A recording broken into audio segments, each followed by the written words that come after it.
Time goes by so very quickly. My very first Transgender Day of Remembrance was only a short 4 years ago. I had just come out as trans about a week before. I was invited by a friend, and I was immediately welcomed by the organizers. They put me to work folding notes with names on thorny roses. Names of trans folk I would never get the chance to meet in person. Trans siblings that I met in farewell. Since then, I've developed a habit of waiting for this day. Waiting to mourn the trans siblings I lose throughout the year. Week by week, sometimes day by day, names and pictures of fallen trans warriors appear on my Facebook timeline, even though they're very rarely Twitter hashtags. I don't look directly at these faces, full of life but lost to us in death. I don't read their obituaries. I don't read the descriptions of their death. No, I say to myself, Olave, wait for the 20th of November. I will mourn then. I will remember then. The time to remember is upon us again. To remember those recorded murders, but also to remember all those unrecorded ones. Those unrecorded assaults and suicides, those unrecorded trans siblings we lose while they cross deserts, seas, and hostile borders, searching for safety, hope, and love. Those unrecorded losses to neglect, abandonment, imprisonment in detention centers, psychiatric hospitals, and prisons.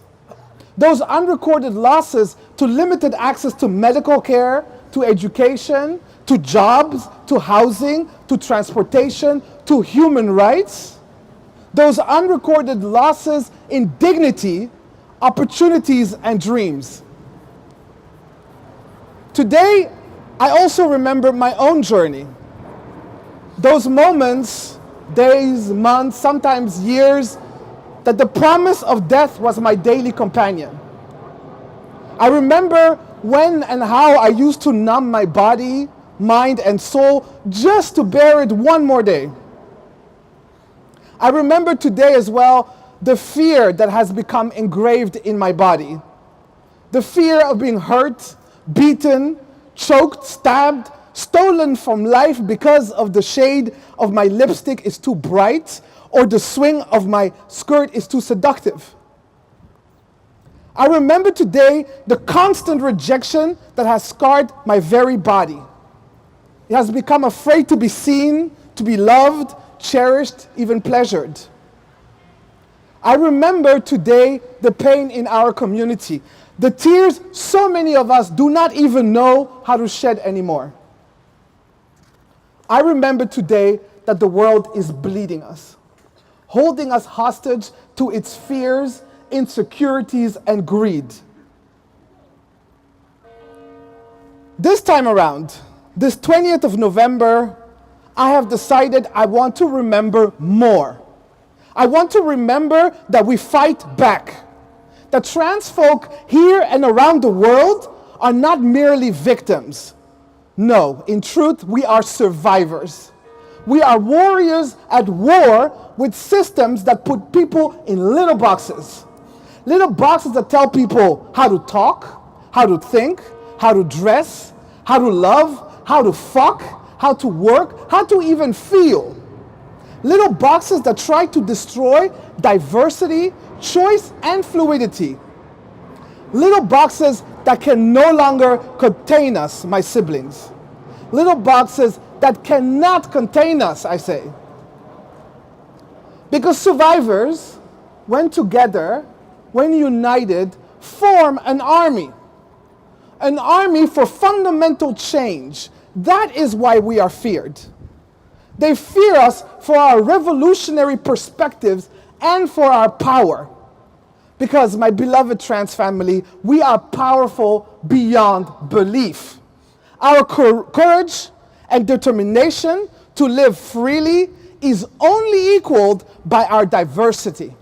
We are of every race, every religion, class, and background. We are differently abled in body and mind, and we are proud of it.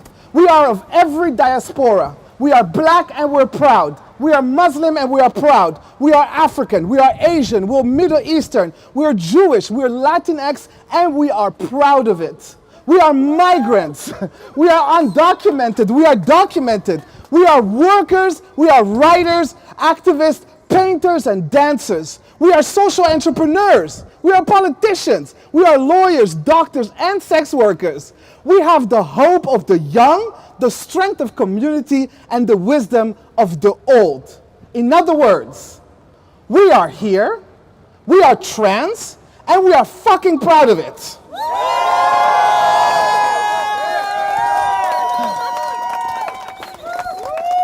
I say the time has come for us to move forward in our power. The power of a community that is fed up. A community that will not be divided any longer. That will not be cowed back into anonymity. We will not be beaten into silence, and we will not be murdered in vain. The Transgender Day of Remembrance organization asked us to take special note of the position of trans sex workers. They point out, quite rightly, that the majority of murdered and assaulted trans warriors around the world are sex workers. This is a tragic and intolerable 62%. I want us to do more than remembering today. I want us to take it a step further.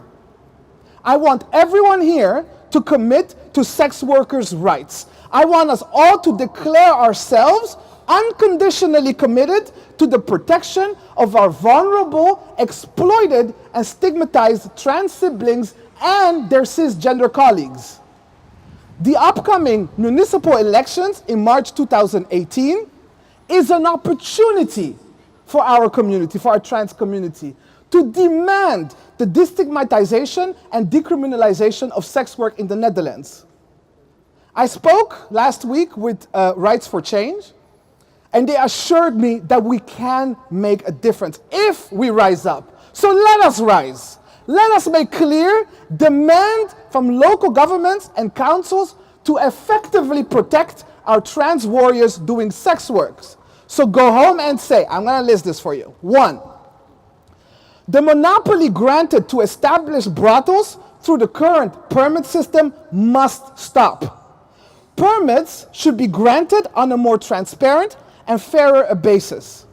In fact, we must demand that new businesses are encouraged. Hold on. We must demand that new businesses are encouraged and supported, especially cooperatives of sex workers. 2, obligatory registration requirements endanger the lives and criminalizes the livelihood of sex workers. They, in fact, force sex workers to work illegally. So, public or not, registers of sex workers must be abolished. 3, far too many sex work regulations, policies, and laws in the Netherlands are drafted, adopted, and enforced without any consultation from sex workers. We must be clear. We must accept no compromise on this. Legislation, regulations, and policies about sex workers must be drafted in direct consultation with sex workers, trans sex workers, and their representatives. 4, sex workers, like any other workers, must have the freedom to choose where to work and how. They must be able to decide between working independently, in a brothel, or with an escort bureau. This means that the legal and practical prohibition on working at home for independent sex workers must be abandoned in our cities. 5, our local governments must commit to supporting sex workers' unions, advocacy groups, and grassroots initiatives with funds and resources.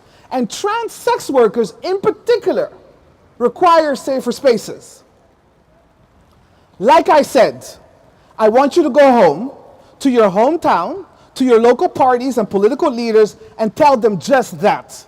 And if they don't want to listen, I want you to run for political office with a clear message of unity and solidarity. Trans rights are sex workers' rights. Sex workers' rights are trans rights. Thank you. Merci beaucoup.